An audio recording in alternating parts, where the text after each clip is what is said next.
웬만하면 그냥 키 크고 팔 기면 다 그렇게 할 수 있는 거 아니냐 이런 분들도 계셔서 팔이 너무 길고 키가 너무 크다 보니까 드리블이 너무 높아요. 1라운드 1픽 루키들 중에서 가장 뛰어난 소포머 시즌을 보내고 있다고 생각합니다. 공격은 듀란트, 수비는 앤서니 데이비스. 이런 식으로 나와 있거든요. 역대 탑 10 안에 들 수 있다라고 소신 발언을 할 수 있겠고,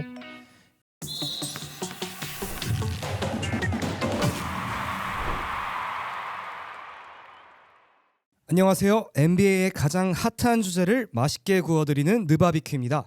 저는 새로운 느바비큐, 젊어진 느바비큐의 진행을 맡은 조수민입니다. 반갑습니다. 영상 아마 딱 틀었는데 임용수 캐스터님 목소리로 시작을 안 해서 제법 당황하신 분들 아마 계실 텐데요.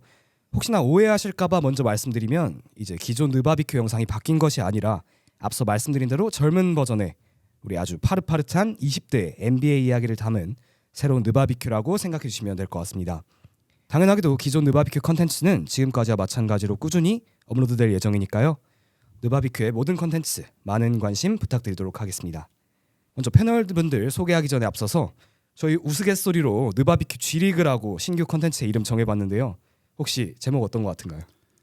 네. 이 G리그라는 게 NBA의 산하 리그로서 어떤 NBA 2부 리그 역할을 하면서도 G리그에서 선수들을 성장시켜가지고 그 NBA 본 팀에 올려보내는 그런 역할도 하고 있기 때문에 느바비큐 채널에서 20대 청년들을 모아가지고 NBA 패널들을 하는 그런 취지에 잘 부합하지 않나 이런 생각을 좀 해봤습니다.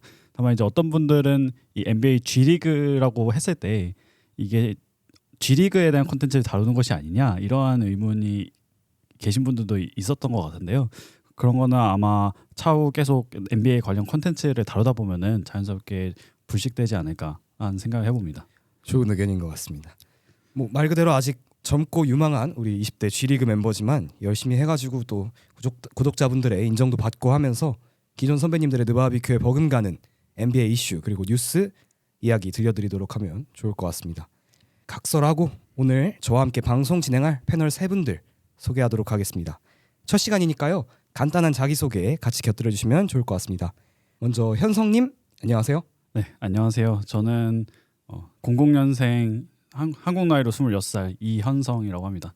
서울대학교를 졸업하고 현재 연세대학교에서 연세대 로스쿨에서 법학을 전공하고 있는 학생입니다. 상당한 광역자신데요. 아닙니다. 반갑습니다. 다음 동훈님 안녕하세요. 예, 안녕하세요. 인스타그램에서 작게 밈 계정 운영하고 있는 느바반지 도둑 느반도 김동훈입니다. 반갑습니다. 반갑습니다. 사실 제가 알고리즘에 많이 떠서 봤어요. 그런가요? 팔로우도 눌러놨는데 예. 또 저희 느바비큐 기존 채널에 소닉님 계시잖아요. 예, 그렇죠. 닉네임 하나 쓰시는 거 어때요? 느반도 해가지고 반도님으로. 예, 저는 좋습니다. 그럼 제가 반도님으로 앞으로 부르도록 하겠습니다. 예, 알겠습니다. 네, 반도님 반갑습니다. 마지막으로 민주님 안녕하십니까?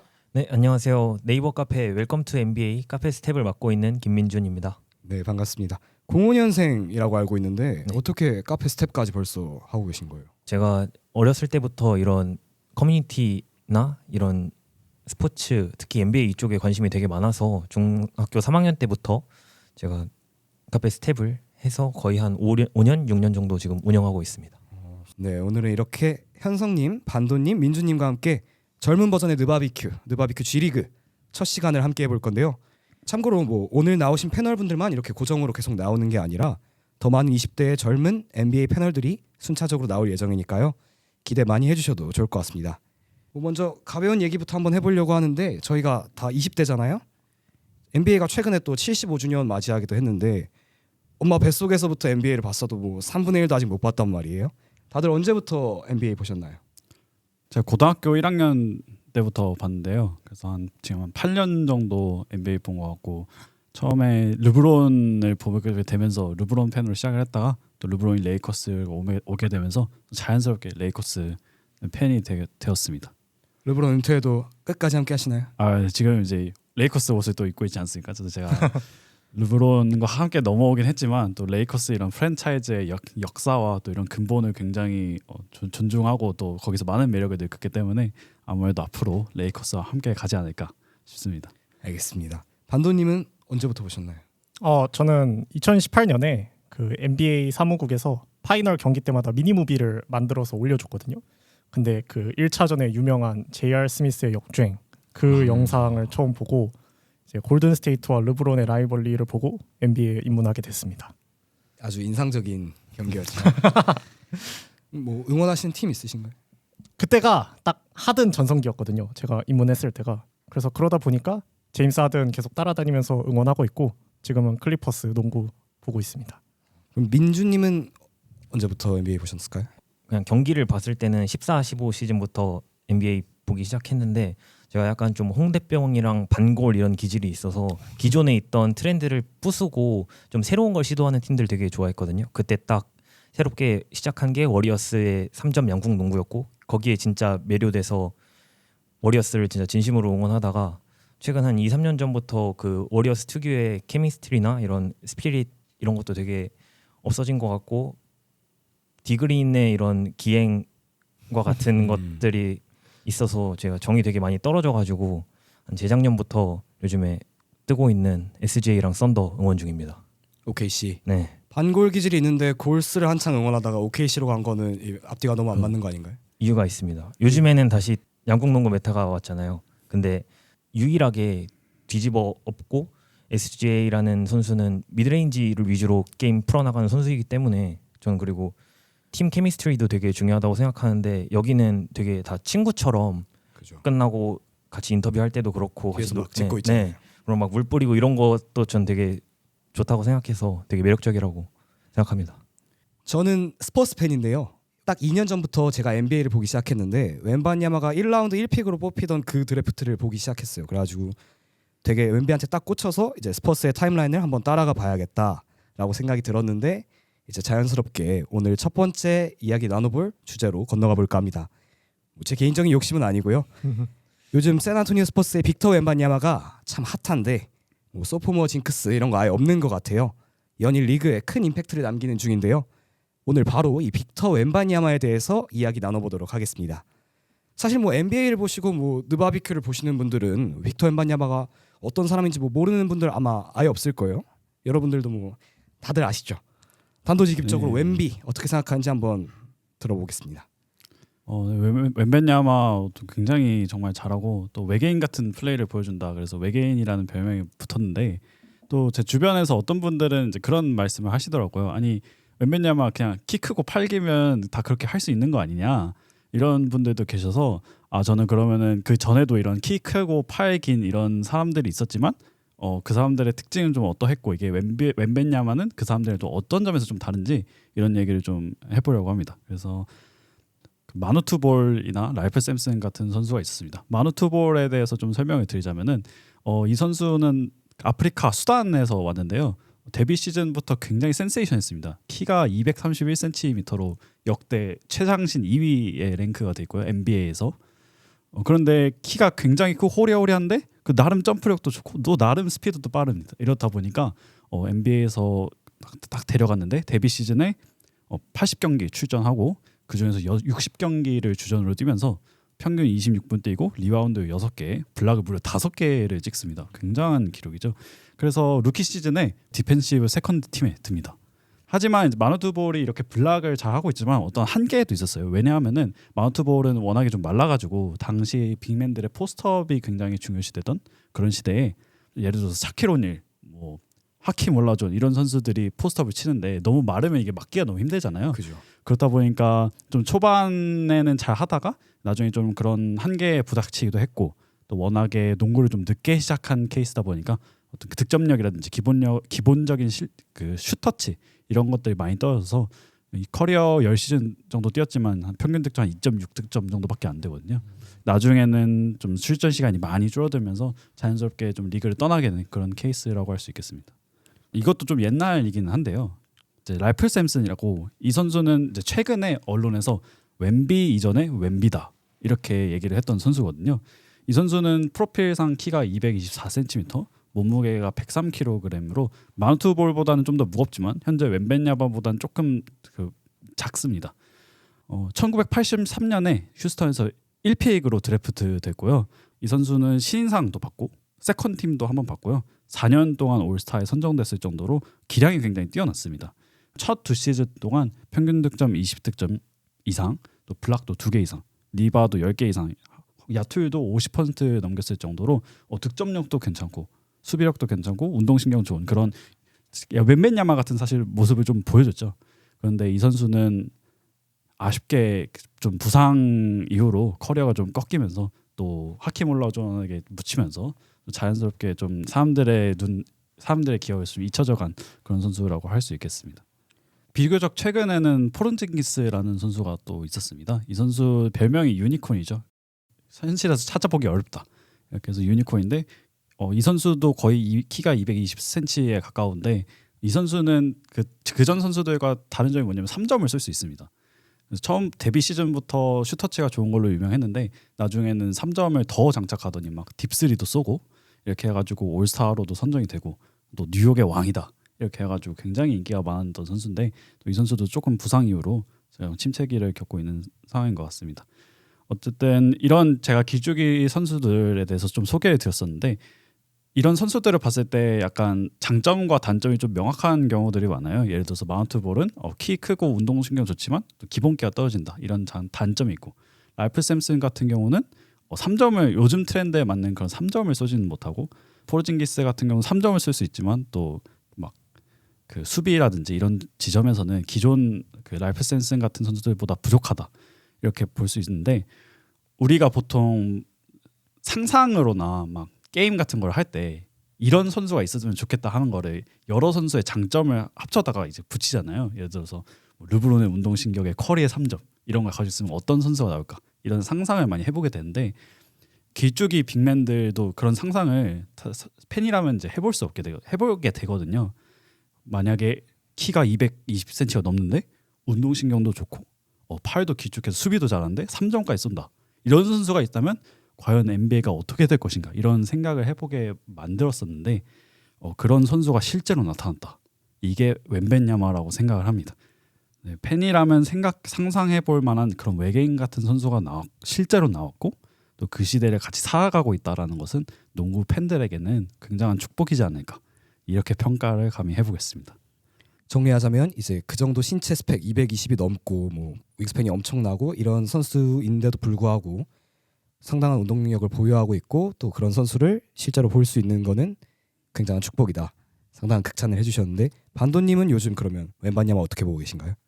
당연히 너무 좋게 보고 있고 일단 제일 첫 번째로 부상을 안 당해서 저는 지금 너무 다행이라고 생각을 합니다. 사실 부상 때문에 커리어가 안타깝게 끝난 선수들이 굉장히 많잖아요. 재능이 출중함에도. 그래서 저는 일단 건강하게 뛰고 있는 거 가장 좋게 생각하고요.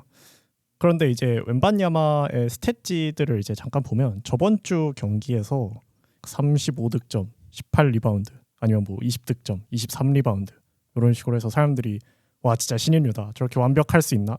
라고 생각하시는 분들도 있는데 소신 발언을 하나 하자면 솔직히 저는 조금 아쉽거든요. 웬반야마가.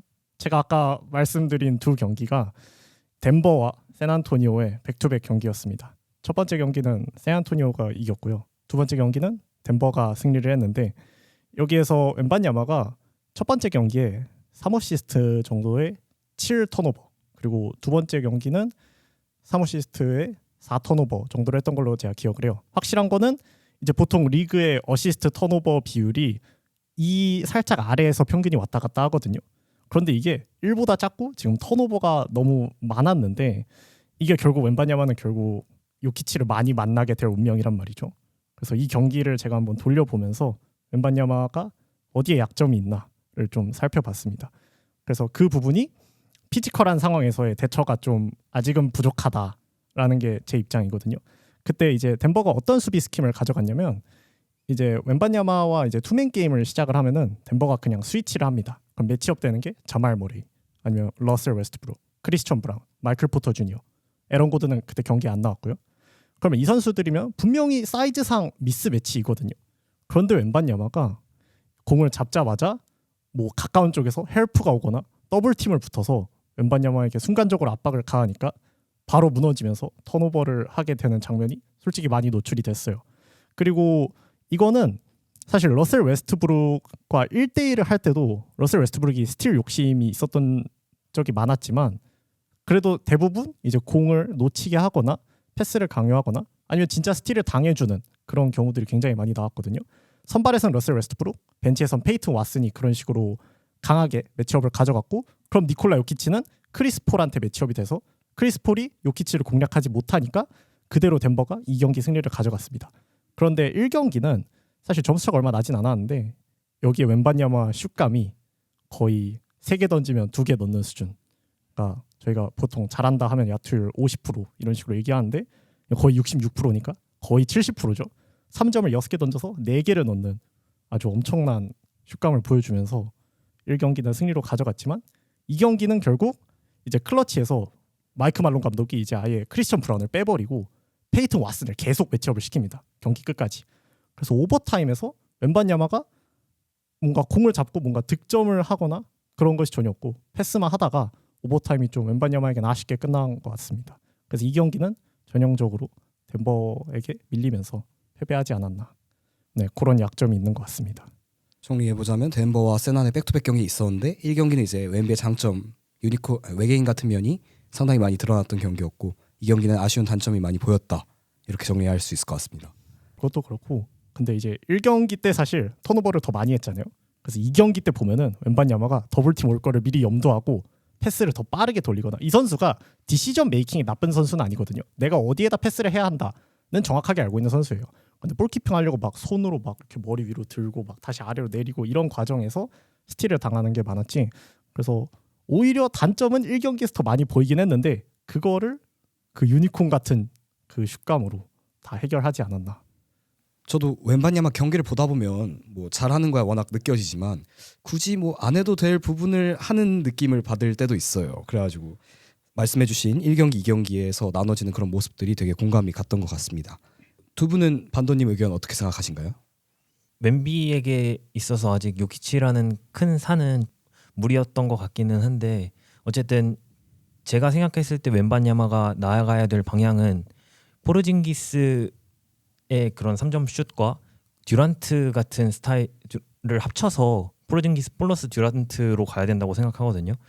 그러면은 결국엔 요키치와 매치업이 됐을 때 막 포스트로 들어가서 근육을 키워서 더 버티는 힘을 만든다기보다는 좀 더 슈터치와 같은 미드레인지 게임으로 많이 풀어나가야 된다고 생각을 하고, 스탯을 보시면 아시겠지만 3점 슛 비율이 작년보다 훨씬 올라왔어요. 그래서 그렇죠. 이러한 변화도 저는 굉장히 림에서 멀어지면 멀어질수록 저는 더 좋다고 생각하고, 크리스 폴이 있음에도 지금 턴오버 비율이 되게 높아지셨다고 말씀하셨는데 전 그거는 어쩔 수 없다고 보거든요. 왜냐하면 웬바냐마가 키가 크고 팔 다리가 길기 때문에 그만큼 드리블이 높아질 수밖에 없고 앞선에 있는 가드들에게 볼을 많이 뺏길 수밖에 없는 상황이어서, 그리고 프레스를 받았을 때 웬비가 1번을 보는 스타일은 아니기 때문에 좀 잘못된 디시전이 나올 수는 있다. 그래서 저는 턴오버 관련돼서는 지금 이러한 플레이 스타일을 정착하기 위해서 나아가야 될 그런 시련 중에 하나다라고 생각하고 나머지 의견은 다 전적으로 동의합니다. 현성님은 반도님 의견에 어떤 하실 말씀 있으신가요? 네, 앞서 두 분이 말씀하셨던 것처럼 웬베냐마가 물론 빅맨치곤 드리블 잘 하긴 하지만 팔이 너무 길고 키가 너무 크다 보니까 드리블이 너무 높아요. 그래서 사람들이 다 알죠. 아재 드리블 높다. 가드 붙여가지고 괴롭히면은 막을 수 있다. 이래가지고 사실 샌안토니오 팀 차원에서도 그걸 잘 알고 있습니다. 그래서 작년 웬베냐마의 루키 시즌과 비교해서 올 시즌에는 드리블 치는 비율을 그래도 좀 낮추려고 하고 있고, 그래도 3점 팀 차원에서 3점을 많이 쏘라 이렇게 적극적으로 주문을 하고 있어요. 그래서 3점 개수가 아까 말씀하신 것처럼 꽤 늘어났는데 특히 캐치앤슛 3점 개수가 꽤 늘어났습니다. 그래서 작년 3.1개 정도 던져서 0.9개 성공, 28.3% 성공이었는데요. 올해는 6.8개를 시도를 하고 있고 이거를 37.4%로 집어넣고 있습니다. 또 작년과 그러면 어떤 게 차이가 있느냐라고 했을 때 크리스 폴과 같은 핸들러가 새로 생긴 게 지금 그 차이인 것 같아요. 작년에는 웬베냐마 3점 중에 어시스티드 3점, 그래서 다른 사람의 어시스트를 받아서 넣은 3점이 개수가 그렇게 많지는 않았습니다. 팀에서 가장 많이 해준 선수가 트레 존스였는데 한 개밖에 없어요, 경기당. 근데 크리스 폴이 오고 나서 크리스 폴이 어시스트 해준 3점 개수가 4.4개나 됩니다. 딱 이 정도 차이만큼 확실히 나는 것 같아요. 그래서 팀 차원에서 어떤 핸들러가 좀 적절하게 캐치앤슛 패스를 또 뿌려줬을 때, 또 그리고 팀 차원에서 그런 거를 잘 보완해 주려고 할 때 이런 웬벤야마의 그 사기성이 좀 더 극대화될 수 있다. 그리고 샌안토니오가 그런 시도를 잘 보여주고 있다. 이렇게 생각이 듭니다. 민주님은 숫자 위주로 되게 많이 준비해 오신 것 같은데 민주님 요즘 웬반야마 어떻게 보고 계신지 궁금합니다. 네, 앞서 두 분께서 되게 경기 내용 관련돼서 그리고 역사와 관련돼서 준비를 되게 많이 해주신 것 같아서 저는 기록 위주로 준비를 많이 해왔는데요. 얼마 전에 웬반야마가 프로 통산 100경기를 치렀는데 각 부분을 대표하는 현대 선수들과의 비교를 한번 해봤어요. 득점 부분에서는 2273점으로 르브론의 2181점보다 더 앞서고, 리바운드는 1053개로 AD의 889개보다 앞서고, 블록슛은 366개로 샤크 1 오닐의 349개보다 앞서고, 3점 슛 성공률에 저는 성공 개수가 전 되게 눈에 띄는데 225개로 클레이 탐슨의 204개랑 커리의 200개보다 더 높은 수치거든요. 이건 아무리 지금 양궁농구고 3점 슛의 시대라고 해도 꽤 유의미한 수치가 아닌가 싶고, 또한 평균 득점이 지난 시즌 대비해서 4점가량 상승해서 자기의 볼륨감도 업했을 뿐더러 지난 시즌에도 블라광을 차지하면서 올 디펜시브 퍼스트 팀에 선정됐었는데, 이번 시즌 아직 올스타 브레이크도 안 된 시즌 절반도 안 치른 상황이지만 지난해 대비해서 0.4개나 더 오른 블락 슛의 수치를 기록 중이고, 이런 기록들 중에서 제가 가장 눈여겨볼 지표는 바로 자유투 성공률인데 지난해 79.6%에서 지금 이제 87.3%로 엄청 대폭 상승했거든요. 많이 올랐네요. 네, 보통 이렇게 키가 크고 손이 큰 선수들은 공이 손에 한 번에 다 오히려 안 잡히는 경우가 많아서 이렇게 빗나가면서 자유투를 더 못 넣는 경우도 있다고 하더라고요. 근데 이 부분을 되게 생각해서 고쳐가지고 자유투 성공률이 올라서 굉장히 인상적이고, 그다음에 2차 스탯 EPM 기준으로 플러스 5.4를 기록 중인데 이게 지금 전체 NBA에서 7등이에요. 근데 이 수치가 지금 최근 10년간 뽑힌 1라운드 1픽 루키들 중에서 가장 뛰어난 소포머 시즌을 보내고 있다고 생각합니다. 지표적으로 보나 뭐 루키 시즌에도 뭐 당연히 잘해서 신인왕 받았지만 루키 시즌보다 확실히 한 단계 더 업그레이드 된 것 같아요. 뭐 잘하고 있는 건 자명한데 가장 궁금한 건 이제 웬바냐마가 얼마나 갈 수 있을지, 웬바냐마의 실링적인 측면이 가장 궁금한 것 같은데 이번에는 반도님부터 한번 본인의 생각을 말씀해 주시죠. 일단 웬바냐마 실링 하면은 사실 말할 게 너무 많죠. 이 친구는 사실 못하는 게 있나 싶을 정도로 제가 아까 언급한 단점 정도만 빼면 사실 지금도 굉장히 완성형 선수여서 지금도 올스타 투표 굉장히 많이 받고 있잖아요. 그 드래프트 리포트에 어떻게 나와 있었냐면 제 기억엔 공격은 듀란트, 수비는 앤서니 데이비스 이런 식으로 나와 있거든요. 사실 AD 레이커스 수비 핵심이잖아요. 핵심이. 요즘 보면 AD보다도 잘하는 것 같아요. 그러니까요. 블락을 할 수 있는 그 기동 범위가 정말 말이 안 된다라고 저는 생각을 하고, 슛감은 뭐 그냥 슛 잘 들어가는 날이면 혼자서 팀을 캐리할 수 있는 정도의 공격력이라고 저는 생각을 하고, 네, 뭐 다른 분들 의견도 좀 들어보면 좋을 것 같습니다. 아까 얘기했다시피 공격에서는 듀란트 플러스 포르징기스 같은 느낌으로 갔으면 좋겠고, 어쨌든 실링이라는 게 어디까지 클 수 있을까가 실링으로 본다면 저는 역대 탑 10 안에 들 수 있다라고 소신 발언을 할 수 있겠고, 근데 어쨌든 탑 10 안에 들려면 제가 생각할 때 가장 큰 수문장이 이제 코비라고 생각하거든요. 탑 10의 수문장은 코비라고 생각하는데, 코비를 넘으려면 일단 3핏은 한번 해야 된다. 3핏은 한번 해야 된다. 네, 그렇게 어려운 과제가 있지만 저는 지금 웬바냐마가 커가고 있고, 그리고 지금 샌안토니오가 진행하고 있는 프로세스를 본다면 전 충분히 가능하다라고 생각합니다. 웬비를 주축으로 3핏 한번 가능하다. 네, 3핏 한번 가능하다. 알겠습니다.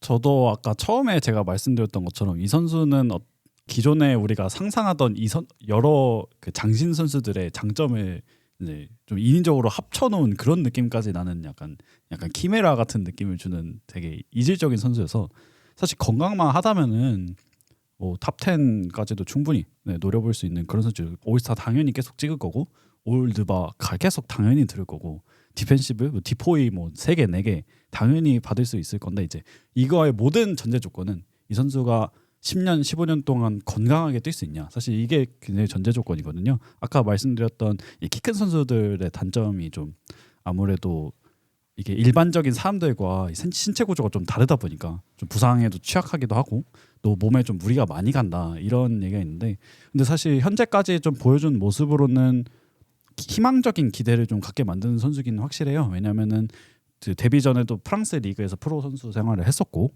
또 작년 시즌 또 올해 시즌 2시즌 동안 지금 계속해서 건강한 모습을 또 보여주고 있으니까 이 선수 좀 어디까지 갈 수 있을까 했을 때 민준님과 동일하게 탑 10 정도까지 충분히 노려볼 수 있을 것 같습니다.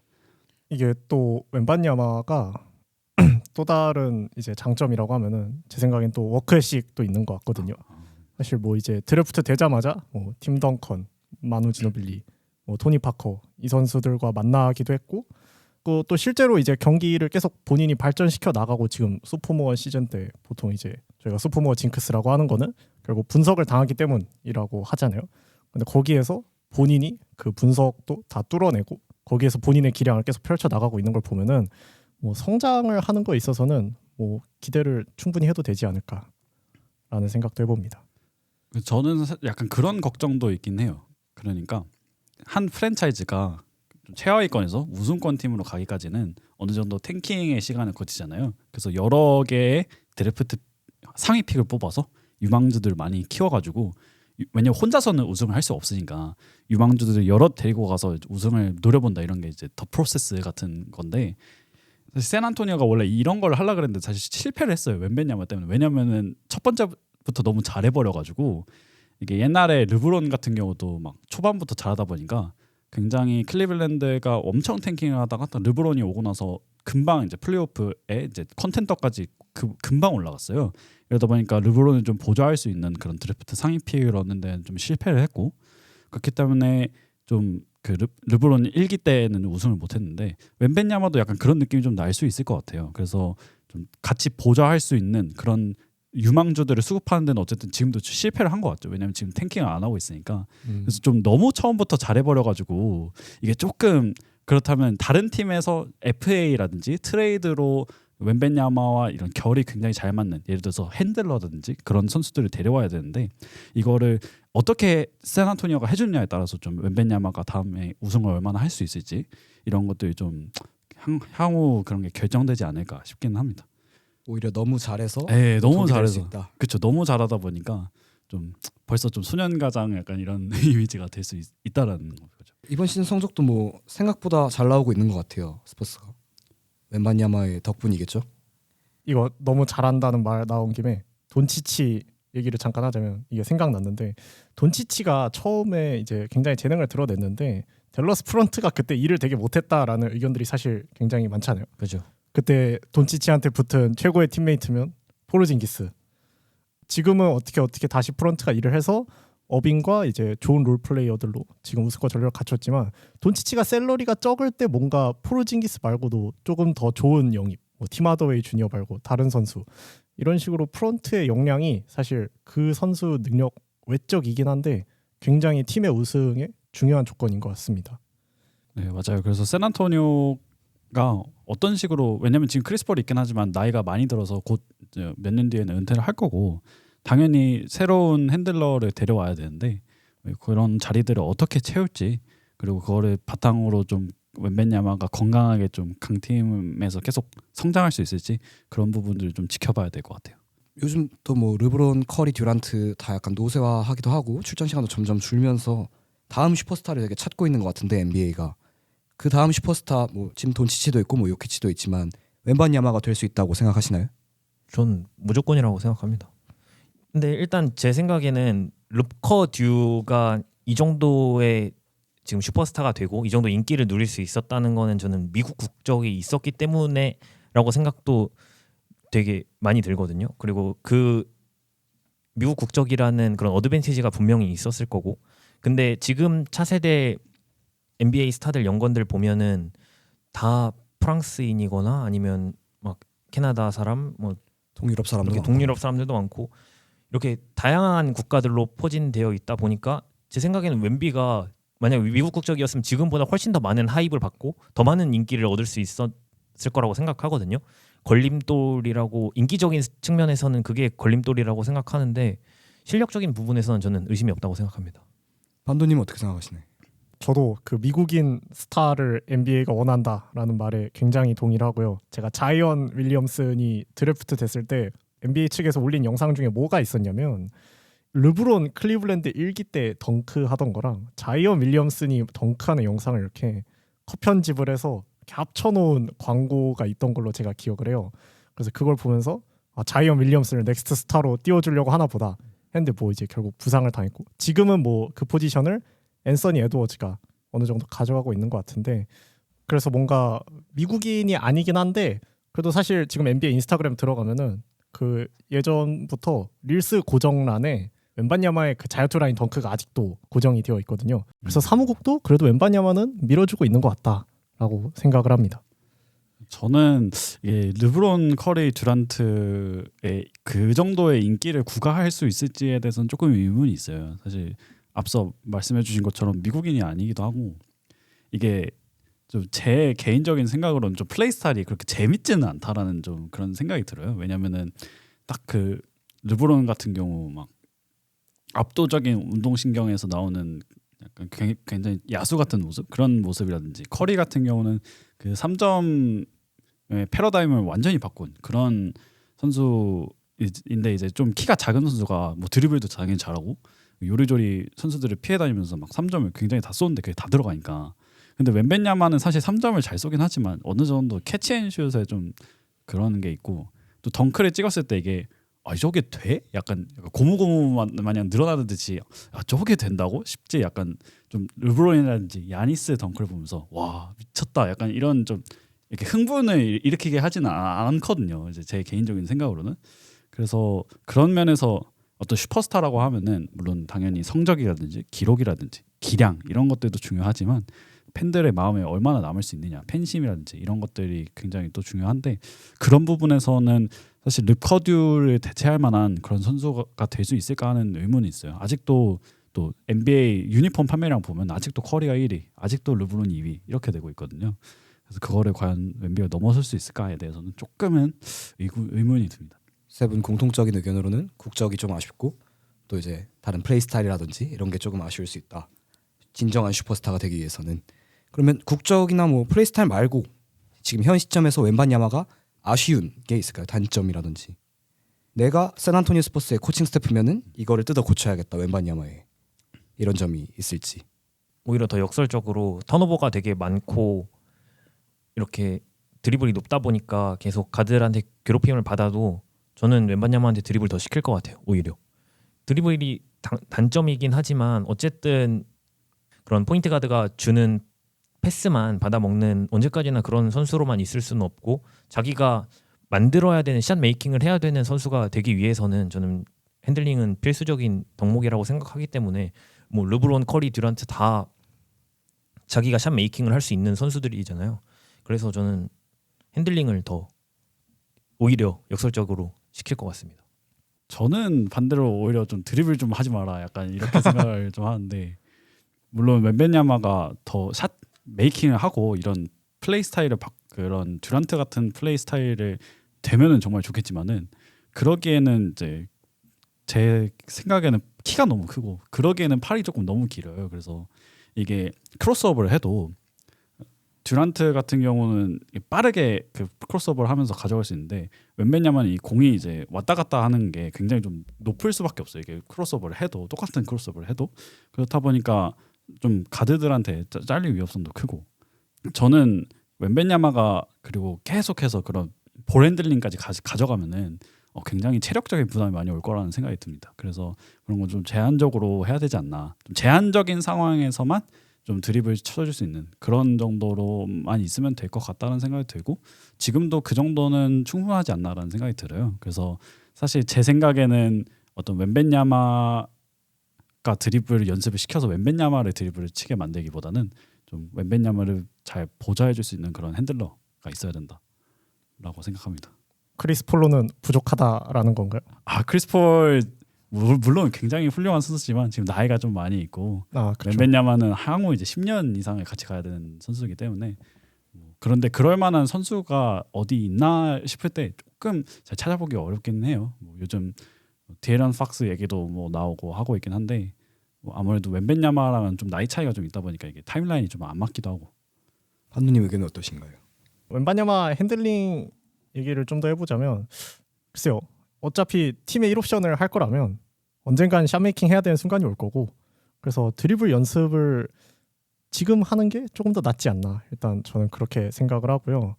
사실 제가 아까 웬바냐마의 이제 포스트에서 압박이 들어오면 그 볼키핑이 잘 안 된다라는 단점을 지적을 했는데 그거랑 관련해서 스탯이 조금 더 있거든요. 그래서 그 얘기를 잠깐 하면은 NBA 공식에서 포스트업을 할 때마다 턴오버할 확률이 얼마나 되는지를 계산된 스탯이 있습니다.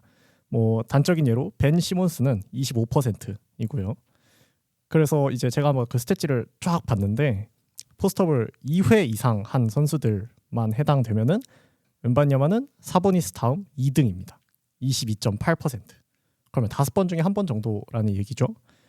그리고 리그 전체에서 그러니까 2회 이상 기준을 다 빼고 보면 11위로 여전히 높은 수치예요. 그러면 이 22.8%가 어느 정도냐라고 체감을 하시려면 이제 제가 재밌는 걸 들고 왔는데 러셀 웨스트브룩이 23.8%예요. 우리가 사실 웨스트브룩 포스트업 한다 하면은 오 안돼 패스해 슛 쏘지 마 약간 그런 식으로 얘기를 하게 되잖아요. 그러니까 스탯으로만 놓고 보면은 그렇게 큰 차이가 없어서 이거는 뭐 포스트에서 좀 그 능력을 좀 더 보완해야 되지 않나 다시 한번 생각을 하게 되었습니다. 이게 사보니스 다음으로 2위라는 거는 이게 밑에서 2위라는 아니 위에서 2위라는 그러니까 턴오버 확률이 제일 높다라는 제일 높다라는 거죠. 겁니다. 사보니스가 가장 그 높나요? 정도로 높나요?